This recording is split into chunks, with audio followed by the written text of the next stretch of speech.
Bonjour tout le monde, ici Caroline. Aujourd'hui, on va faire des exercices qui se font avec un élastique. Donc moi, j'ai apporté deux types d'élastiques avec moi aujourd'hui. Donc l'élastique qui est de type plus circulaire et l'élastique qui est un peu plus long. Donc j'en ai un comme ça. Sinon, si à la maison, vous en avez qui sont un peu plus en genre de tube avec une poignée, ça peut vraiment faire le travail aussi. C'est juste que moi, personnellement, je le trouve plus facile à ajuster celui-là, mais les deux fonctionnent très bien. Donc voilà, donc on va faire le tour ensemble de 5 exercices qui peuvent être faits avec des élastiques, autant avec un type d'élastique qu'un autre. Je vais vous montrer au fur et à mesure comment utiliser quel type d'élastique, mais vous allez voir que c'est assez simple. Comment installer l'élastique également. Puis après ça, je vous donne le nombre de répétitions, le nombre de séries qui est recommandé. Après ça, évidemment, si ça ne vous convient pas parce que c'est trop facile, pas assez facile, je vais donner des alternatives là, au fur et à mesure des exercices. Donc, moi, aujourd'hui, je vous montre seulement les exercices en tant que tels. Donc, bien important, là, avant tout entraînement, je le dis toujours, mais je le rappelle, de faire un échauffement. Donc, un échauffement de 5 à 10 minutes. Préférablement 10 minutes pour les gens qui ont un diabète. Mais bon, 5 minutes, là, si on est mal pris, ça peut faire le travail aussi. Ça pourrait être de faire des exercices sur place, faire du tapis roulant, du vélo stationnaire, aller marcher dehors, de l'elliptique, peu importe, là, tout ce qui est un peu plus cardiovasculaire. Sinon, ça pourrait être de faire le tour des exercices qu'on a prévus ensemble, mais de les faire à une intensité moins élevée. Donc, je pourrais les faire, par exemple, sans élastique. Ça pourrait être un autre type d'échauffement qui pourrait être pertinent, mais je dirais que dans 10 minutes, on a quand même le temps de faire un mélange des deux. L'idée est de préparer votre corps au niveau musculaire, mais aussi au niveau cardiovasculaire pour l'effort, pour éviter tout incident. Donc, on commence avec le premier exercice, qui est la flexion de la hanche. Le muscle qu'on va travailler ici, c'est le psoas, le quadriceps également, les muscles qui viennent fléchir la hanche, donc lever le genou. Donc, on va faire exactement le mouvement que je viens de vous montrer, mais avec un élastique. Je commence avec l'élastique circulaire, comme ça ici. Je vais le placer autour de mon pied, comme ça ici. Donc, je ne veux pas le placer au niveau de ma cheville, vraiment autour de mon pied. Les deux côtés, la même chose. Si vous avez de la difficulté avec votre équilibre, vous pouvez faire comme moi, se tenir sur le bord du mur. Sinon, ça s'installe vraiment bien en position assise. Donc, comme ça ici, moi, je vais faire l'exercice en me tenant, mais si je voulais ajouter une composante plus équilibre à mon exercice, je pourrais le faire sans me tenir. Donc, comme ça ici, on allonge bien le dos. Je vais enlever ma veste pour que vous voyez bien mon dos au fur et à mesure des exercices. Comme ça ici. Voilà. Donc, comme ça ici, on se redresse. On engage bien les abdominaux et on va venir lever le genou. Ça a l'air très simple comme exercice quand on le regarde, mais c'est souvent, pour ceux qui sont habitués de s'entraîner, c'est souvent les exercices qui semblent les plus simples qui travaillent le plus. Donc, dans cet exercice-là, bien sûr, je veux garder mon dos droit. Je ne veux pas me laisser arrondir le dos en levant le genou ou le contraire, creuser comme ça ici. Vraiment, on garde le bas du dos droit. C'est pour ça que d'engager les abdominaux, c'est important. Le fait de me tenir, ça va éviter que je me penche trop sur le côté. Comme ça ici. Et si je ne me tiens pas, ou même si je me tiens, c'est normal si ça travaille aussi dans la jambe d'appui, au niveau de la cuisse, la fesse, le mollet. Ça, c'est les muscles stabilisateurs de cette jambe-là. Donc, c'est un peu multi-fonction, cet exercice-là. Donc, on va faire les deux jambes, une à la suite de l'autre. On va faire un 8 à 12 répétitions par côté. Si 8 c'est trop, on peut en faire 5. Si 12 c'est pas assez, on peut augmenter le niveau de difficulté de l'exercice en rendant l'élastique plus serré. Donc, avec cet élastique-là, j'ai pas vraiment l'option de le rendre plus serré, donc je pourrais en prendre un peu plus difficile. Donc, si vous voyez là, celui-là versus celui-là, on n'a pas la même longueur d'élastique. C'est une petite différence, mais on le sent quand même. Puis, là, je ne vous le montrerai pas parce qu'on le verra pas très bien, mais quand on les touche, on voit qu'il y a une différence au niveau de l'épaisseur aussi. Donc, plus l'élastique est court, plus il est épais, plus il va y avoir une résistance élevée quand je vais travailler. Donc, je peux changer l'élastique. Moi, je recommande toujours à mes clients de s'acheter un kit de plusieurs élastiques avec idéalement là, des couleurs pas trop compliquées à dépareiller. Ou des fois, il y a des kits que ça va être écrit sur l'élastique, le niveau de résistance. Donc, pour celui-là, ça peut être pertinent de faire comme ça. Sinon, avec un élastique comme ça ici, on va simplement l'attacher. Donc, je peux le faire avec un cercle autour de mes chevilles. Là, je vais faire un nœud facile à défaire pour plus tard. Mais comme ça ici, je place l'élastique en dessous de mes pieds comme j'ai dit tantôt. Puis si jamais je veux plus de résistance, ben je pourrais défaire mon nœud avec cet élastique-là. Mettons que je voulais que 12 répétitions, c'est rendu facile. Je pourrais doubler l'élastique comme ça, dans le sens où je plie mon élastique en deux, je le replie en deux. L'espèce de loupe ici, je vais aller placer mon pied dedans, comme ça. Et le restant de l'élastique, je vais le placer sous mon pied qui va rester au sol. Là, vous allez voir, ça tire pas mal plus au niveau de mes muscles. Attention, si on sent que ça commence à forcer dans le bas du dos, ça veut dire qu'on va travailler trop fort ou peut-être qu'on lève trop haut la hanche. Ça veut dire que mes abdos sont pas assez forts pour soutenir mon dos dans cet exercice-là. Les fléchisseurs des hanches sont rattachés au bassin et à la colonne. Donc, quand ça travaille fort, ça peut faire en sorte que mon bas de dos creuse et qu'il travaille. Donc, j'ai dit un 8 à 12 répétitions. J'ai pas dit le nombre de séries, mais ça va être le même nombre de séries pour tous les exercices. Donc, un 3 à 4 séries idéalement. Si on est mal pris, qu'on veut que l'entraînement soit fait de façon un peu plus rapide, ça pourrait être 2 séries. Ça pourrait faire le travail. Mais une, c'est pas assez. 5, ça commence à faire beaucoup. Donc, un 3 à 4, là, je dirais que c'est pas mal l'idéal. 2, gros minimum. Donc, ça, c'était pour l'exercice de la flexion de la hanche. On passe au prochain exercice. On a fait le membre inférieur. On va travailler un peu plus les membres supérieurs, donc les bras. On y va avec un lat pull down. Donc, je connais pas nécessairement la traduction de cet exercice-là, mais le fameux exercice qu'on fait au gym avec la barre, comme ça, on est souvent assis, on tire vers soi. C'est un peu le même principe. Donc, je vais vous montrer cet exercice-là à genoux, juste pour que vous me voyez bien. Mais normalement, là, on pourrait vraiment bien le faire debout. Ça peut également se faire assis au besoin ou à genoux, comme je suis en train de le faire. Là, ça peut être correct. Je dirais que les options assis ou à genoux sont plus accessibles pour ceux qui ont des douleurs au dos parce que mon bas du corps est stable et solide. Versus debout, ça va être un peu plus facile de venir creuser le bas de dos, bouger le bassin, tout ça. Versus quand je suis à genoux ou assis, j'ai pas le choix de pas le bouger, c'est fixe. Donc, avec l'élastique circulaire, je vais le placer comme ça ici. Je vais placer mes mains dedans. Moi, personnellement, j'aime placer mes pouces comme ça ici, mais vous pourriez vraiment les placer comme vous voulez, ça ne dérange pas. On va placer les bras au-dessus de la tête, on garde les épaules basses en serrant les omoplates et on va venir tirer. On peut faire un côté à la fois en alternant les côtés, comme ça ici, ou on pourrait le faire comme ça ici, avec les deux bras en même temps. Ça va venir travailler le triceps, donc l'arrière du bras, les rhomboïdes entre les deux omoplates et les grands dorsaux ici au niveau du dos. Si je vous montre l'exercice de côté, donc ça ressemble à ça ici. Puis si je le fais avec les deux bras en même temps, je vais venir frôler l'avant du visage avec l'élastique en serrant et en baissant les omoplates. Donc je ne veux pas garder mes épaules hautes, je veux vraiment les baisser en même temps que je tire sur mon élastique. Si l'option la plus accessible, c'est d'y aller un bras à la fois. Si j'en veux plus, je peux y aller avec les deux bras en même temps. Les deux bras en même temps, on va y aller avec un 10, ça peut être 8 à 15 répétitions. Quand je fais les deux côtés en même temps, je me permets d'aller avec un peu plus de répétitions. Simplement parce que là, à un moment donné, avec les deux bras en haut, commence à être forçant. Même si le bras ici, techniquement, ne force pas, il va quand même travailler du fait qu'on veut le garder stable. On ne veut pas qu'il parte avec l'autre bras. Donc ça travaille. Puis le bras au-dessus de la tête, c'est sûr que ça peut travailler pour certains. Pour ceux à qui ça ne pourrait pas convenir, pour des questions de douleur aux épaules, je vous donne une alternative tout de suite après, mais avant, je vais vous montrer comment on peut le faire avec un élastique un peu plus long. C'est bien simple, c'est vraiment le même principe qu'avec l'élastique circulaire. Je dirais qu'avec l'élastique circulaire, on va prendre un niveau de résistance moins élevé parce qu'on a comme le double de l'élastique. Versus avec ça, on en a juste un, donc on peut se permettre d'aller chercher un peu plus. Moi, j'aime enrouler l'élastique autour de mes mains pour être bien solide, mais c'est pas une obligation, c'est vraiment une question de préférence. Si les bouts d'élastique vous dérangent, prenez-les dans vos mains comme ça ici. Même principe, même mouvement. Je trouve que vous voyez que le mouvement est quand même assez fluide parce que c'est ça, j'ai juste un élastique à tirer versus deux quand l'élastique est circulaire. Si j'en veux plus, je peux doubler mon élastique en le pliant en deux. Ça travaille déjà plus. Je peux, dépendamment si mon élastique est très long, je peux même le rendre quadruple ou triple. On peut jouer avec ce niveau-là.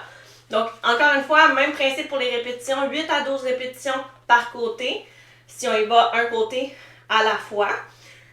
Ensuite de ça, si on y va les deux côtés en même temps, 8 à 15 répétitions. Le nombre de répétitions que je vous donne là, c'est vraiment pour qu'on aille travailler en hypertrophie. Pas d'inquiétude, vos muscles ne vont pas gonfler juste parce qu'on travaille en hypertrophie, mais le but, c'est de travailler vos muscles pour qu'ils grossissent, que vos fibres musculaires grossissent, pour qu'on augmente la capacité de vos muscles à stocker des glucides et donc vous aider là, dans votre gestion de votre glycémie, de votre taux de sucre dans le sang. Voilà, dernière chose avant que je vous montre le prochain exercice. Option pour ceux qui auraient des douleurs à l'épaule. Donc, ils ne peuvent pas là, se retrouver avec les bras au-dessus de la tête, ou du moins pas pour toute la durée d'un exercice. On pourrait faire le même exercice, mais au lieu d'être ici, ça pourrait être de le faire en avant comme ça ici. Ça ne travaille pas exactement la même chose. On va aller travailler un peu plus le biceps. Le rhomboïde va rester, mais le triceps, un peu quand même, vu que si je tire comme mon élastique, mais définitivement moins que dans celui-là, parce que je suis à bout de bras. C'est plus difficile, mais il va travailler quand même un peu. Par contre, là, on perd la notion grand dorsal, mais j'aime mieux quand même qu'on le fasse dans une option qui convient mieux aux douleurs, plutôt que de se blesser juste parce qu'on veut vraiment travailler le grand dorsal. Dans tous les cas, vous allez travailler des grandes masses musculaires, puis c'est vraiment ce qui est important pour la gestion du diabète. Si jamais à la hauteur de la poitrine, c'est trop raide pour les épaules ou pour le cou à la limite, ça pourrait être de mettre les mains à la hauteur du nombril. Donc ça, c'était pour le deuxième exercice. Maintenant, troisième exercice. Moi, j'ai une poignée de porte en crochet comme ça ici. Il y en a, je sais qu'il y en a qui ont des poignées de porte plus rondes. À ce moment-là, si la poignée de porte est plus ronde, on peut ouvrir la porte comme ça ici, placer l'élastique comme ça, simplement faire l'exercice avec de façon perpendiculaire à la porte, comme ça ici. Sinon, pour les besoins de la vidéo aujourd'hui, là, moi j'ai la chance d'avoir des poignées de porte en crochet, donc je vais en profiter. Donc, prochain exercice va aller travailler les abdominaux, surtout les obliques, donc les abdominaux sur le côté, mais aussi les membres inférieurs. Donc, avec les mains près du corps, avec une légère tension dans l'élastique. Si je vous montre, là, comme ça ici, on a une petite tension dans l'élastique. Je suis pas, mon élastique flacote pas, mais je suis pas très très tendue. Comme ça ici. Puis là, on va venir faire un lunge vers l'arrière. Comme ça, si je vous montre de l'autre côté pour qu'on voit mieux, même principe. On va bouger la jambe du côté de l'élastique. Donc là, moi, ça va être ma jambe droite. Et je veux pas me laisser partir avec l'élastique. C'est sûr qu'avec un élastique circulaire comme celui-ci, je vous avoue que c'est pas l'idéal. Il faut vraiment avoir quelque chose pour le mettre dessus, pour l'entourer. Moi, cet élastique-là, cet exercice-là, je le trouve plus pratique avec un élastique plus long. Parce que je suis pas coincée sur ma porte. En le faisant comme ça ici, j'ai plus de place, il n'y a pas de problème. Si j'ai plus d'espace, je peux jouer avec mon espace. Et là, je suis un peu coincée ici, là, je pourrais me placer plus en avant et il n'y aurait pas de problème. Donc, on recule la jambe, lunge comme ça ici, sans se laisser tourner. Donc, le fait de ne pas se laisser tourner va travailler les abdominaux, comme ça. Donc, même principe que tantôt, 8 à 12 répétitions par côté. On garde toujours les mains à la même hauteur. Si cet exercice-là ne convient pas pour XY raison, au niveau de douleur de hanche, genou, peu importe, on pourrait y aller avec une extension de la hanche à la place. Ça va quand même travailler les obliques. Ça va quand même travailler les membres inférieurs, mais c'est moins demandant au niveau des articulations. Donc comme ça ici, si jamais j'en veux plus, je peux placer les bras un peu plus au bout du corps. Les bras allongés, loin du corps. On va y arriver, c'est lundi matin pour moi. Donc voilà, si mes bras sont plus éloignés, c'est plus difficile pour moi de résister à l'élastique et de garder mes bras tendus. C'est plus difficile aussi au niveau des bras. Sinon, je pourrais doubler mon élastique, je pourrais en prendre plus, je pourrais prendre plus de répétitions aussi. Toujours 3 à 4 séries, 8 à 12 répétitions par côté. Les deux prochains exercices vont se faire au sol. Donc, pour ceux qui ont des tapis, je vous conseille de les utiliser. Sinon, on peut le faire sans, c'est juste que je trouve qu'on est plus confortable avec un tapis. Sinon, si vous n'avez pas de tapis au sol, on pourrait le faire à la limite dans le lit. Sur le divan, ça pourrait se faire. C'est pas l'idéal, mais ça peut se faire. Puis sinon, ça pourrait être de faire... on va y arriver. Ça pourrait être de faire avec une serviette au sol, c'est ça que je voulais dire. Donc, prochain exercice, on va encore travailler surtout au niveau du bas du corps. On va placer l'élastique juste au-dessus des genoux. Donc, moi, j'aime le placer debout, mais si vous vouliez là, le placer assis au sol, il n'y a pas de problème. Donc, comme ça ici, on s'en va sur le dos. Voilà. Donc, on me voit encore, parfait. Donc, pour cet exercice-là, on va y aller avec le pont. Exercice que je pense que je vous ai déjà montré dans plusieurs vidéos. Donc, pas le pont là où on se lève sur les mains et tout. On va seulement monter les fesses. Avant même de commencer le mouvement, on va venir serrer le ventre, serrer les fesses. Puis après ça, on va venir pousser dans les talons pour monter les fesses dans les airs. On voit que je lève pas si haut que ça. Tu sais, j'ai pas besoin, ça lève, mais pas de façon extravagante parce que je veux pas laisser mon bas du dos creuser. Je veux pas que ça force dans mon dos. Je veux vraiment que ça force au niveau de mes jambes. Ça se peut que ça force dans les abdos aussi. Donc, le fait d'avoir l'élastique ici, ça peut sembler anodin, mais ça va faire en sorte qu'on va travailler un peu plus avec l'extérieur des cuisses et des fesses, juste pour garder l'élastique tendu. Parce que sinon, si je laisse l'élastique faire son travail, ben mes genoux vont venir se coller et je ne travaillerai pas de la bonne façon. Donc, garde les genoux vers l'extérieur, comme ça ici. Si jamais j'en veux plus, on va commencer avec un 8 répétitions. Si j'en veux plus, je peux y aller avec 15 répétitions. Si j'en veux encore plus, je peux augmenter le niveau de difficulté de l'élastique. Ou sinon, je pourrais aller ajouter une espèce d'option d'instabilité. Avec l'élastique long, je vais simplement venir faire le tour de mes cuisses, faire un nœud sur mon élastique, aussi simple que ça, comme je l'ai fait plus tôt là, pour le premier exercice de la flexion de la hanche. Si je veux faire l'option un petit peu plus avec la stabilité, qui est plus difficile, il faut qu'à ce moment-là, je me sois rendue au moins à 15 répétitions avec l'élastique. À ce moment-là, on va lever les fesses, puis on va venir lever un pied à la suite de l'autre.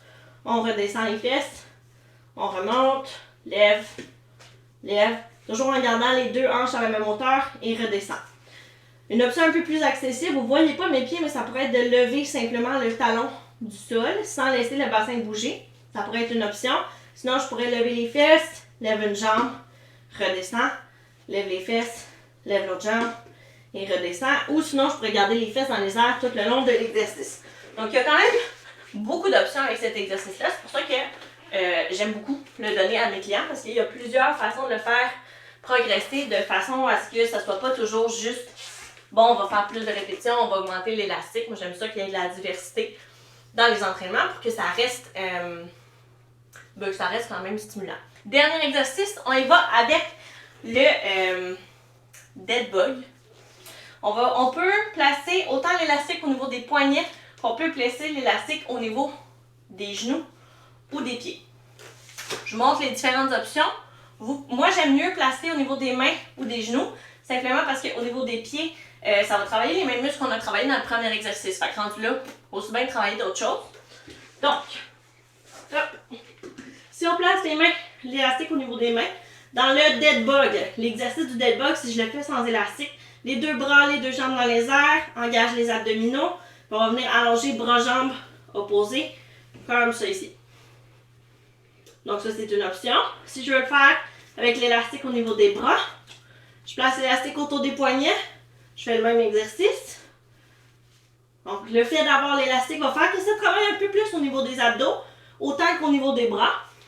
Si je place l'élastique au niveau des genoux, des cuisses, maintenant là, juste au-dessus des genoux, comme ça ici, ça va travailler un peu plus au niveau de la fesse. Ça travaille un peu les fléchisseurs de la hanche, mais ça, de toute façon, ça va les travailler dans cet exercice-là en général. Donc, option un peu plus pour la fesse. Si j'en veux un peu plus donc les répétitions, moi, je recommande 8 à 12 répétitions par côté, comme pour tous les exercices unilatéraux.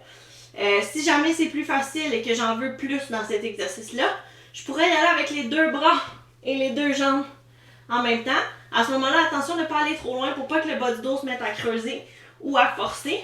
Donc, à ce moment-là, on se retrouve plus dans un jackknife, comme ça ici, et ça travaille les deux côtés en même temps. Autant au niveau des bras, des jambes, je veux dire, qu'au niveau des bras, si je le fais comme ça ici, ça travaille. Ou si je suis chanceuse et que j'ai plusieurs élastiques, je pourrais en placer un élastique aux jambes, un élastique aux bras. Ça peut se faire également, mais à ce moment-là, évidemment, c'est plus difficile. Donc, un 8 à 12 répétitions par côté si j'y vais avec le dead bug, donc bras-jambes opposés, par exemple, bras droit, jambe gauche ou bras gauche, jambe droite. Toujours en gardant le bas du dos stable. Je ne veux pas nécessairement l'écraser au bas du sol, mais je ne veux pas le laisser bouger. Voilà, puis sinon, si c'est plus facile, j'ai l'option de faire plus en jackknife, donc les deux bras, les deux jambes qui s'éloignent du centre en même temps. À ce moment-là, un 8 à 15 répétitions peut faire le travail. Je vais commencer par le dead bug et si ça devient plus facile, on va vers le jackknife.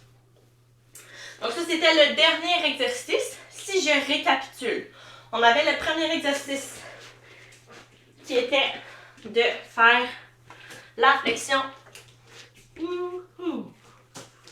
La flexion de la hanche comme ça ici. 8 à 12 répétitions par côté. 3 à 4 séries.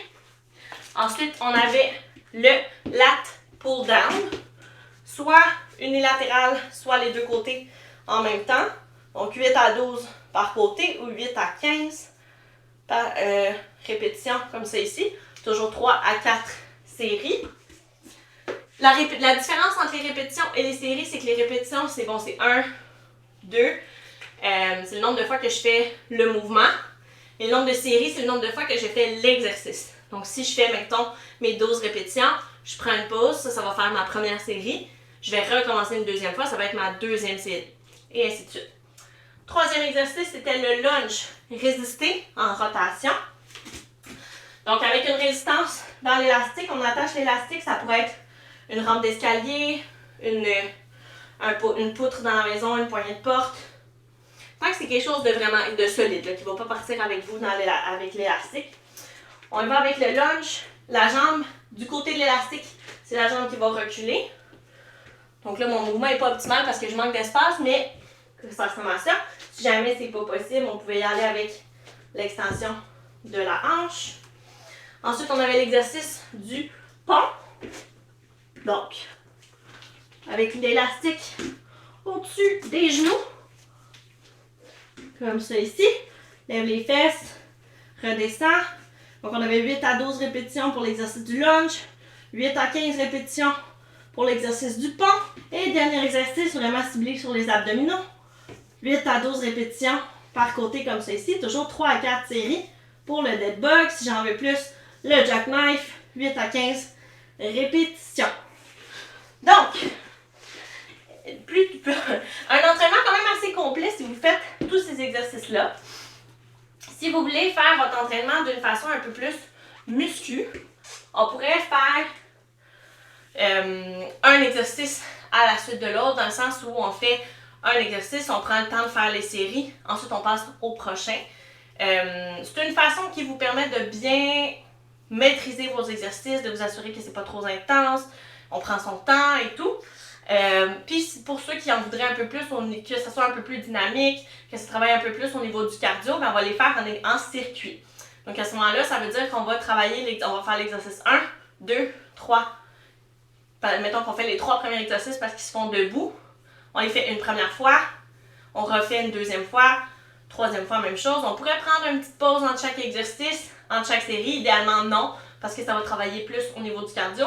Et on pourrait enchaîner les 2 derniers exercices qui se font au sol, un à la suite de l'autre, même principe. Et on termine toujours avec des étirements. À ce moment-là, je vous réfère à mes vidéos sur les différents étirements. Par exemple, les exercices qui peuvent faire du bien au dos. Il y a des étirements, on pourrait étirer les ischio-jambiers, comme ça ici. On peut étirer le quad, comme ça ici. Il y a différentes façons de s'étirer, mais on finit toujours avec les étirements idéalement ou simplement un petit retour au calme de 5 à 10 minutes toujours. Donc, ça pourrait être simplement de ranger vos choses, ça pourrait être de retourner sur le tapis ou le vélo stationnaire, l'elliptique, peu importe, mais d'y aller mollo pour rediminuer la fréquence cardiaque, rediminuer l'intensité de votre effort au niveau de la sécurité, puis pour vous assurer que votre entraînement est vraiment complet. Si on a la chance de faire les étirements aussi, c'est que ça va travailler votre flexibilité en plus. Donc voilà, ça fait le tour des exercices. N'hésitez pas à écrire en commentaire si vous avez aimé la vidéo, si vous voulez plus de conseils sur certains exercices ou si au contraire vous avez des commentaires sur les exercices, des questions, ça va me faire plaisir de vous répondre. Les questions vont m'être transférées. N'hésitez pas à mettre un j'aime, à partager la vidéo si ça vous intéresse. Ça nous encourage dans notre travail. Puis sinon, je vous souhaite de passer une belle journée et on se revoit dans une prochaine vidéo.